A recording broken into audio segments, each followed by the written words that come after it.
الحمد لله رب العالمين الصلاة والسلام على أشرف الأنبياء والمرسلين وعلى آله وصحبه ومن السنة بسنته إلى يوم الدين.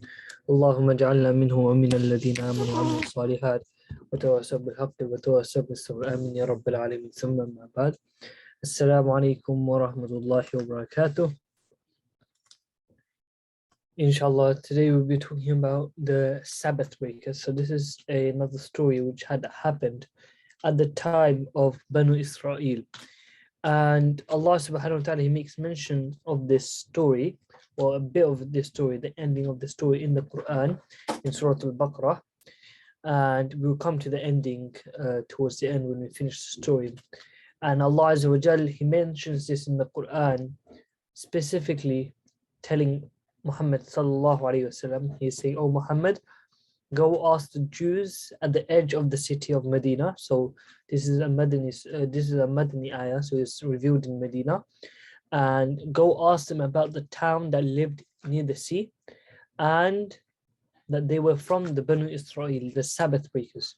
So this story is not only mentioned in the Quran, but is also found in the Torah, and so the Old Testament of the Bible. It's also found there as well. And so what is this story exactly? The story is very well known. Many people know it, other people don't. But this story in essence shows more or less what Banu Israel used to do majority of the time with Allah Azza wa Jal. Allah Azza wa Jal, He has sent them prophet after prophet. You can imagine. They are the sons of who? Yaqub, Yusuf, and all his brothers. This is Banu Israel. From Yaqub came Banu Israel, all of Banu Israel, and it's developed into what is today. Millions and millions of them. And Allah had blessed them, prophet after prophet. First of all came Yusuf, after Yusuf came a few more prophets. After that Musa, then Yusha ibn Nuh, then so on and so forth. Allah Azza wa Jal kept sending them prophets. And Allah Azza wa Jal talks about them the most. Reason being, after the ummah of the Prophet Muhammad sallallahu alaihi wasallam, so our ummah will be, the biggest ummah will be the ummah of Musa. So the Banu Israel, the Jews, they will be the biggest ummah. Obviously the Christians, they think that they are the biggest according to their numbers, but how many of them are actually the true followers of Isa ibn Maryam? How many of them actually followed Isa? So these people, Allah has favored them a lot, and Allah has sent them prophet after prophet, and yet they still have the stubbornness, and we see this in the story as well. So this story, it talks about a Banu Israel. So Banu Israel, obviously, we discussed that the son of Israel, who is Yaqub alayhi salam. And they were used to disobeying Allah Azza wa Jal all the time. And they used to go against Allah. They used to do whatever was haram at that time. Obviously, whatever Allah said you're not allowed to do, they used to go and do it. And they used to always do bad things and bad deeds. And evil has come to the face of the earth and the sea because of them, because of what they have done, and because of what other people have done as well. And the Sharia that Allah Azza wa Jal had given to them, obviously it was given to Musa alayhi salam firstly, the 10 commandments, and then the Torah is the Torah. And these people, they were not allowed to do any work on the Sabbath. So Saturday, there was no work for them. There's no such thing as work for them, even to this day. Obviously you've got the Jews who aren't, they say we're not practicing, just like the Christians, they don't have practicing Christians. They only go to church maybe once in a lifetime or something, or when they're forced to, or when it comes time for Christmas or something, and they only go to church then. So this is the type of Jews they have now. Back then, they didn't have that many type of Jews. So all of them, they actually used to follow the Sharia. They used to follow whatever they used to be told. So they were told, no work on Saturdays. Number one, no work on Saturdays. You're prohibited to work. You cannot work. Now these people, they lived where? They lived in this, near the riverbanks. So you can imagine, obviously nowadays it's very different, but back then, wherever you used to live, you used to determine how you make your wealth, how you make your money, how your economy develops. and so on and so forth. So these people, they used to live around the sea, and their primary main source of income was actually fishing. And that's the only work they actually did, because they were all fishermen. Most of them, or most of the Banu Israel, were fishermen. And obviously, they weren't allowed to work on the Sabbath, so the Saturday. They're not allowed to work, and they're allowed to work every single day except for that Saturday. And what used to happen was every single day they used to come for fishing. There would be no fish whatsoever, no fish. Every day they would come, no fish, again and again. And then Saturday used to roll around, and they would see so many fish, as if the fish are like, come catch me, because I know you can't catch me. It's a Saturday, as if the fish know what day is, what day they're not going to be caught. So this is obviously the trial and tribulation from Allah. This is a test from Allah. And this, it was reported that there were so many fish, because you know, when you have so many fish together, they can't stay inside the water. So they started jumping outside the water, out of the water. They kept jumping and more or less teasing them. And these people, they obviously, some of them knew, yes, this is a test from Allah, we have to deal with it. Others were like, no, no, no, this cannot happen.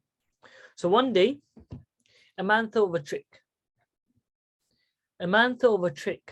And he said to himself, Allah Azza wa Jal has forbidden us to fish on Saturday. No work, no selling, nothing on Saturday. All you do is worship Allah, nothing else. So he said to himself, why don't I put the nets down, so the fishing nets, on the day before Saturday, so in the morning, or obviously Saturday, when does it start? It starts the day before, just like they had their day starting. In Islam, our day starts after Maghrib. So Maghrib, after that is the first. So this is the next day. So today, after we pray Maghrib, it's going to be Sunday. The same way they had the same thing. So what they used to do is on Friday, just before Maghrib, because after Maghrib is Saturday already. So just before Maghrib on Friday, they used to get the nets and they used to put them into the sea. And they used to leave the nets there. Saturday used to roll around. They're not working. To them, this is what they thought. They're not working. We just have the nets there. We just left them there. And the fish would obviously, there's so much fish, it would get caught inside the net. And then what they used to do, as soon as it was Maghrib time of Saturday, so now it's become Sunday, at Maghrib time the day changes. So as soon as it becomes Sunday, they used to go and collect all this fish. So obviously over the whole day of Saturday, 24 hours, so much fish, they've caught it. They haven't done any work, according to them, technically. They haven't done any work. And they used to take a large number of fish back home.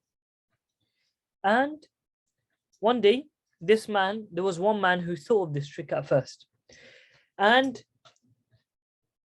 one day his neighbors smelled the fact that he was cooking fish. Obviously, the fish wasn't as common now, since they could not work on Saturdays. And the fish only came on Saturdays. So it's very, very rare for you to catch a fish. So he was like, where did you get this fish? And obviously it was a very unique fish that would only come on Saturdays. There's some fish, as you know, some fish are better than others.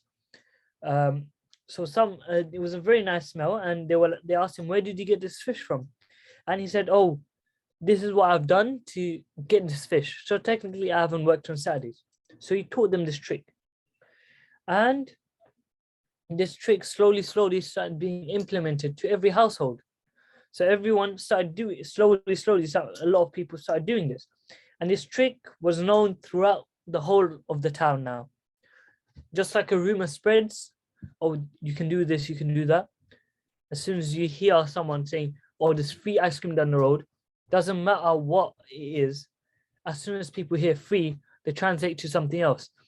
When you start saying free ice cream, and then it starts going to something different, maybe a free house or something.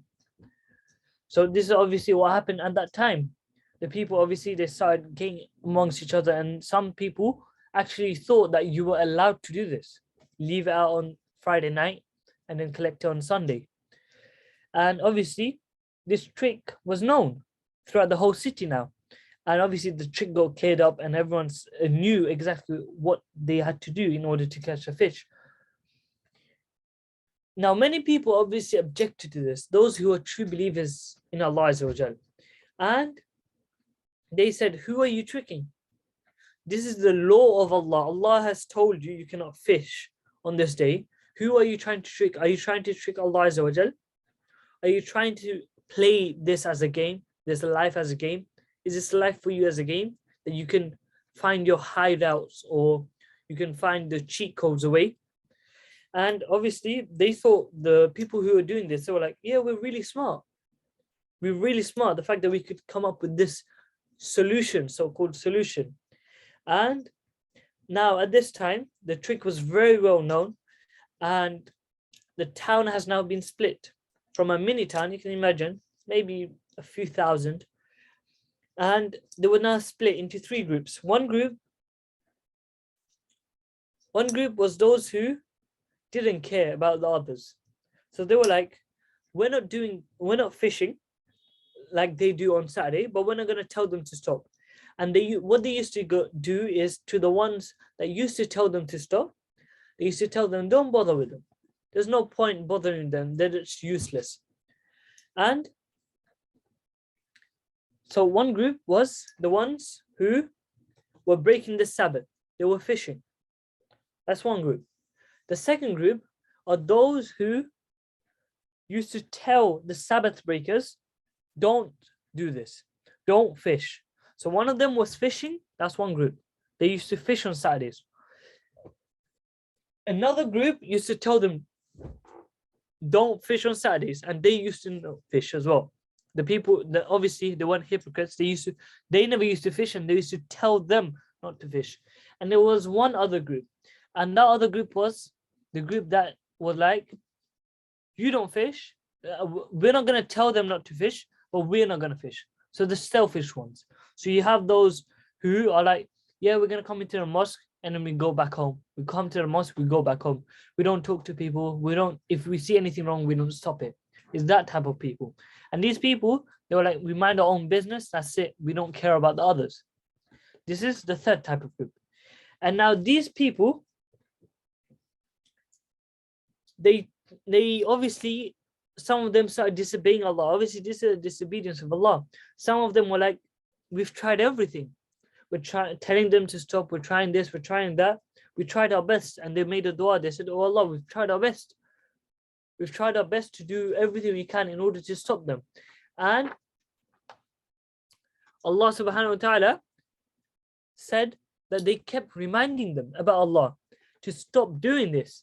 But those who disobeyed Allah, they refused. The Sabbath breakers, they refused. And they continued to go against Allah. They continued to fish. They continued to go and sell this fish, make money, and then they carried on throughout the day. And Allah Azza wa Jal, He obviously allowed them to carry on. And we'll come to that why later. But the rest of them, so the Sabbath breakers, they were fishing on Saturday and they were making tons and tons of money.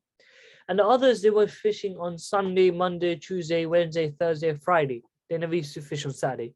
They used to fish every other day except for Saturday. And slowly but surely, they started becoming distant from one another. So the ones who used to obey Allah, they made their own fortress. They started making their own area. And the ones who didn't disobey Allah, and the ones who listened to Allah's commandment, and also with them, the ones who told them to stop, and also the ones who didn't tell them to stop. So the selfish ones, the ones who said, mind your own business, we mind our own business, you do you, we do you, whatever we want. And the ones who tried to stop them, they both went together in one fortress. So they more or less had a massive divide amongst a small town. And this went on for a long, long time. And they used to speak to each other, obviously, but they started becoming a bit of a distant. They started not really talking to each other as much. Reason being, some of them disobeyed Allah and some of them didn't. And this is another lesson we can bring, that if you're with those who disobey Allah, with those who have bad influence on you, you're going to end up like them. And this is the truth. The Prophet ﷺ said that you are upon the religion of your friends. whatever your friends say, you're gonna do. Either not, whether or not you're like, yeah, I'm not gonna follow them. Don't worry, I'll be good. They can do whatever they want. You're gonna fall in their traps no matter what.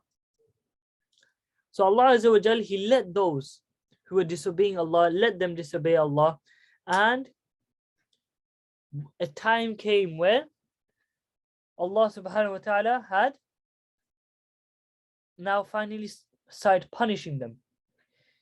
And Allah Azza wa Jal doesn't punish a nation straight away.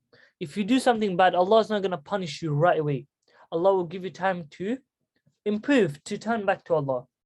One day, if not 2 days, if not a month, a year, a few years, for you to turn back to Allah. And Allah gives you this opportunity. Allah keeps giving you this time for you to turn back to Allah before the punishment comes. Because once the punishment comes, that's it, you're finished. So Allah is giving you the opportunity. And once the time's up, there's nothing you can do. Once the time has come for you to either pass away, or the time for the punishment, there is nothing you can do. So those who disobeyed Allah, they obviously went into their fortress one night, and the next morning, the ones who were actually following the religion of Allah and following the commandments of Allah, they came out and they were waiting for the other fortress people to come out. Because obviously, you can imagine, it's a town, they're all cousins at the end of the day. Some of them even brothers and sisters, being split apart because of their opinion, because some of them didn't want to follow it, others did. But obviously they're brothers and sisters, so they want to see each other. And as time went on, no one came out from the other fortress. So they kept waiting until midday, noon, afternoon. They kept waiting. No one's coming out. So what did they decide to do? They decided, okay, we're going to go and investigate what's happening. How come they're not coming out? We typically meet up together and we talk to each other and things like that, but they haven't come out of their fortress whatsoever. So they went in, and amazingly they saw that Allah Azza wa Jal had now sent a punishment onto them.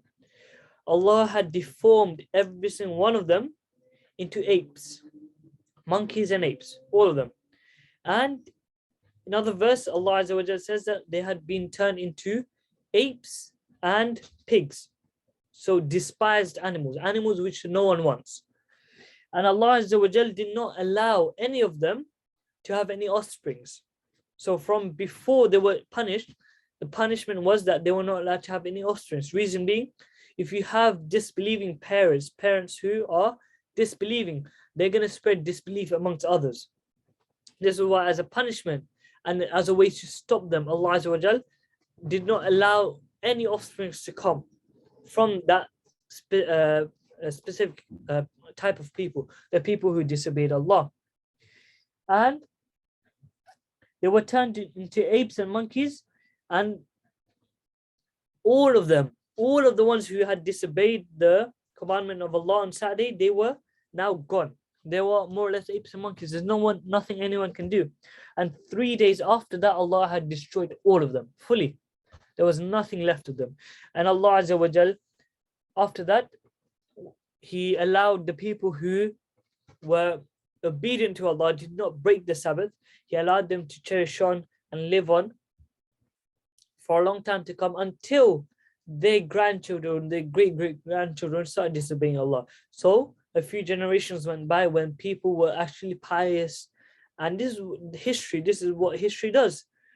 The people, every single time Allah sends a prophet, people become good, and then they go back to their old evil old ways. Shaitan keeps using the same trick on humanity again and again, and humanity keeps falling into those traps. And a few lessons we can learn from the story is that Allah Azza wa Jal, He does not send punishment. So don't think that, oh, I've done one sin, I'm finished forever. Oh, I'm too, some people, you hear them, oh, I'm too sinful to pray, or I'm too sinful to make tawbah to Allah. There is no such thing.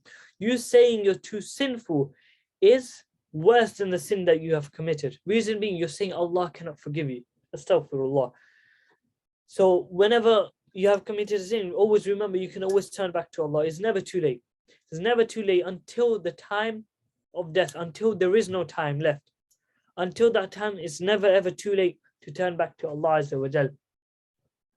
And some say that these people in the town, they had continued to live on, and Allah had allowed them to be of the most pious of people, and He destroyed the all the remains of the other people, the Sabbath breakers. He had destroyed them fully, and the religion of Islam had continued upon these people only, not the others. The others, they had no children, and they were all destroyed as well. And inshallah, we'll conclude here. Subhanakallahumma wa bihamdika ashhadu an la ilaha illa anta astaghfiruka wa atubu ilayk wa akhir da'wana alhamdulillahi rabbil alamin. Assalamu alaikum wa rahmatullahi wa barakatuh.